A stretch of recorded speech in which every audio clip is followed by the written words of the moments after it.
तुम्ही विचारा मित्रा, आमची काय भाव तुम्हाला काय नाही, आमची ताई नाही काय, आमची ताई ना क्या गाली तू ऐसी गाला काय काय मित्रा, तो गाली मागो गाली.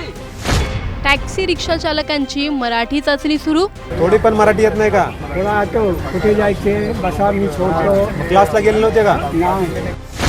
नियम न पाळल्यास लायसन्स निलंबित. तरीही मराठी शिकला नाही तर ड्रायव्हिंग लायसन्स कायमचं रद्द होऊ शकतं का? 3 महिन्यात यायला नाही तुमचं बॅग कायमस्वरूपी रद्द होऊन जाईल. मुंबईत ऑटो किंवा टॅक्सी पकडताना आता प्रवाशांशी मराठीत संवाद साधता येणं चालकांसाठी महत्त्वाचं ठरणार आहे.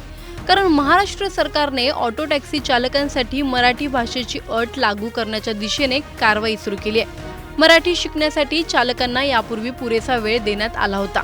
आता ही मुदत संपल्यानंतर नियम न पाळणाऱ्या चालकांवर टप्प्याटप्प्याने कारवाई होते.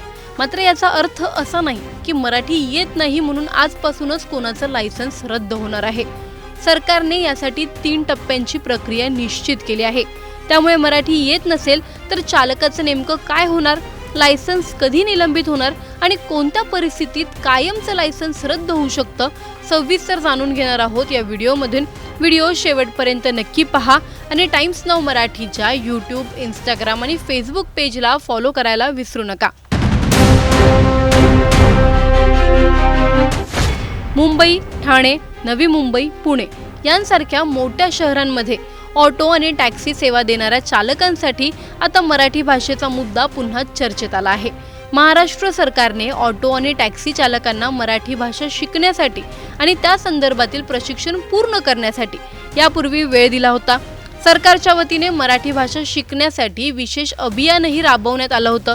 आता ही मुदत संपल्यानंतर मराठी भाषेची आवश्यक माहिती नसलेल्या चालकांवर कारवाईची प्रक्रिया सुरू करण्यात येणार आहे. पण या कारवाईची सुरुवात थेट लायसन्स रद्द करण्यापासून होणार नाही. परिवहन मंत्री प्रताप सरनाईक यांनी दिलेल्या माहितीनुसार ज्या चालकांना आवश्यक मराठी ज्ञान दाखवता येणार नाही त्यांना सर्वप्रथम 30 दिवसांची नोटीस दिली जाईल. या कालावधीत चालकाला मराठी भाषेची आवश्यक पात्रता पूर्ण करण्याची संधी मिळेल. मात्र 30 दिवसांची नोटीस मिळूनही चालकाने नियमांचं पालन केलं नाही तर पुढचा टप्पा सुरू होईल. अशा चालकाचा ड्रायव्हिंग लायसन्स 3 महिन्यांसाठी निलंबित केला जाऊ शकतो आणि एवढ्यावरही प्रकरण संपणार नाही. 3 महिन्यांच्या निलंबनानंतरही संबंधित चालकाने मराठी भाषेची अट पूर्ण केली नाही तर त्याचं ड्रायव्हिंग लायसन्स कायमस्वरूपी रद्द करण्याची कारवाई होऊ शकते. म्हणजेच सरकारने चालकांना मराठी शिकण्यासाठी संधी दिली आहे, मात्र वारंवार नियमाकडे दुर्लक्ष केल्यास कारवाई अधिक कठोर होत जाणार आहे. दरम्यान या नियमामुळे सर्वच ऑटो आणि टॅक्सी चालकांवर कारवाई होणार नाही. सरकारच्या मराठी भाषा प्रशिक्षण अभियानाअंतर्गत सुमारे 1,25,000 ऑटो आणि टॅक्सी चालकांनी मराठी भाषेचा कोर्स पूर्ण केला आहे. या चालकांनी प्रशिक्षण घेतलं, परीक्षा दिली आणि त्यांना प्रमाणपत्रही देण्यात आलं आहे. त्यामुळे आवश्यक प्रक्रिया पूर्ण केलेल्या या सुमारे 1.25 लाख चालकांवर या तरतुदींनुसार कारवाई होणार नसल्याचं सांगण्यात आलं आहे. ठाण्यात आयोजित करण्यात आलेल्या हिंदू हृदय सम्राट बाळासाहेब ठाकरे मराठी भाषा कोर्स अभियानच्या समारोप कार्यक्रमात उपमुख्यमंत्री एकनाथ शिंदे यांनी या मोहिमेबाबत माहिती दिली होती.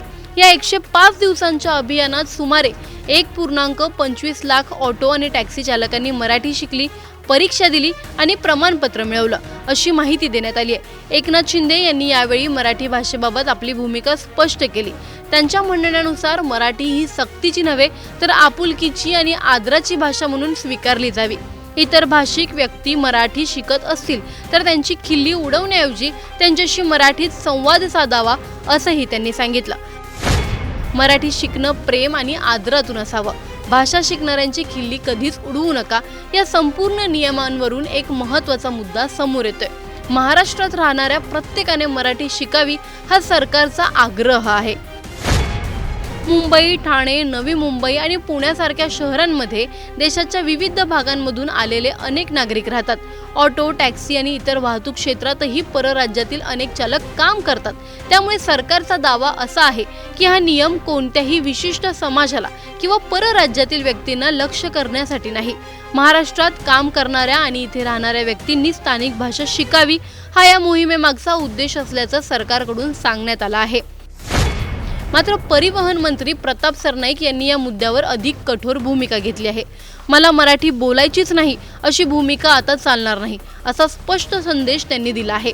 त्यांनी मराठी भाषा प्रशिक्षण अभियानासाठी राजकीय पुढाकार घेतल्याबद्दल एकनाथ शिंदे यांचं कौतुक केलं. या अभियानासाठी उद्योग विभागाकडून 1 कोटी रुपयांचा निधी देण्यात आल्याची माहितीही समोर आली आहे. त्यामुळे आता प्रशिक्षण, परीक्षा आणि प्रमाणपत्राची प्रक्रिया पूर्ण झाल्यानंतर नियमांची अंमलबजावणी प्रत्यक्षात कशी केली जाते याकडे सर्वांचं लक्ष लागलं आहे. मुंबईसारख्या शहरात ऑटो किंवा टॅक्सी सेवा ही लाखो प्रवाशांच्या रोजच्या आयुष्याचा एक भाग आहे.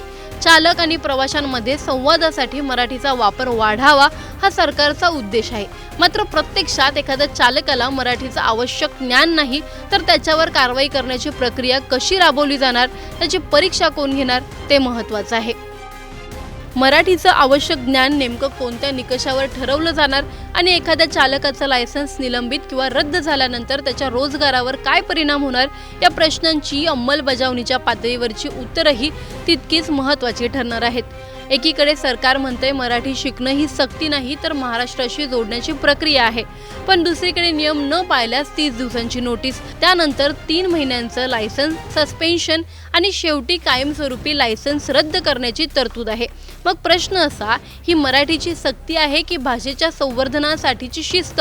आणि मुंबईच्या रस्त्यावर ऑटो टॅक्सी चालवणाऱ्या हजारो चालकांसाठी हा नियम खरंच भाषेचा आदर वाढवणार की भाषेच्या नियमासोबत रोजगाराचा नवा संघर्ष उभा राहणार? येत्या काळात या नियमाची प्रत्यक्ष अंमलबजावणी झाल्यानंतरच याचं खरं चित्र स्पष्ट होणार आहे. दरम्यान तुम्हाला या प्रकरणी काय वाटतं आम्हाला कॉमेंटमध्ये नक्की कळवा. व्हिडिओ आवडल्यास लाईक व शेअर करायला विसरू नका.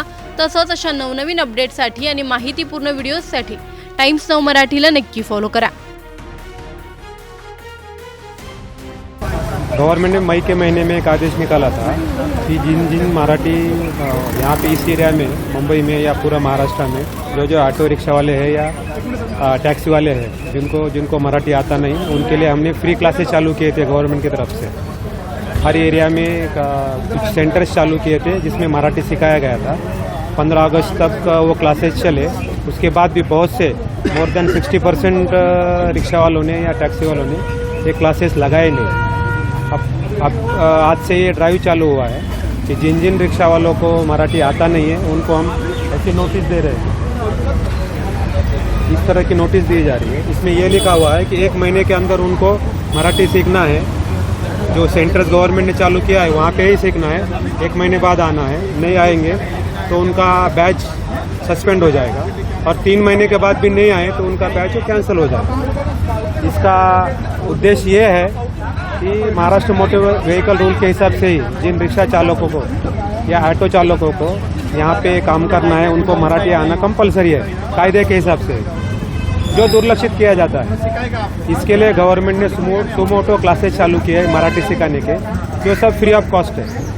कोई भी जाके अपना नाम वहाँ पे इनलिस्ट करके मराठी भाषा का ज्ञान ले सकता है. मराठी भाषा ऐसा नहीं कि पूरा फ्लुएंट आना चाहिए, काम चलाऊ भाषा आनी चाहिए ताकि जो ग्राहक गाड़ी में बैठ रहा है उसका और ड्राइवर के बीच में कंफ्यूजन ना हो. पैसे के लेन देन हो, कौन से एरिया में जाना है, वो एरिया का टोपोग्राफी मतलब कहाँ कौन सा एरिया है, ये सब ड्राइवर को मराठी में आना चाहिए. इसलिए ये ड्राइव चला जा रहा है. इसमें हम उनको कोई चालान नहीं कर रहे हैं, कोई फाइन नहीं कर रहे हैं. बस एक लेटर दे रहे हैं कि 1 महीने के अंदर फिर से सेंटर में जाओ, मराठी सीखो, कोई कार्रवाई नहीं होगी. मतलब इससे कोई भी दंड, कोई भी फाइन नहीं लग रहा है. बस लेटर दे रहे हैं कि मराठी सीखो और 1 महीने के अंदर आ जाओ.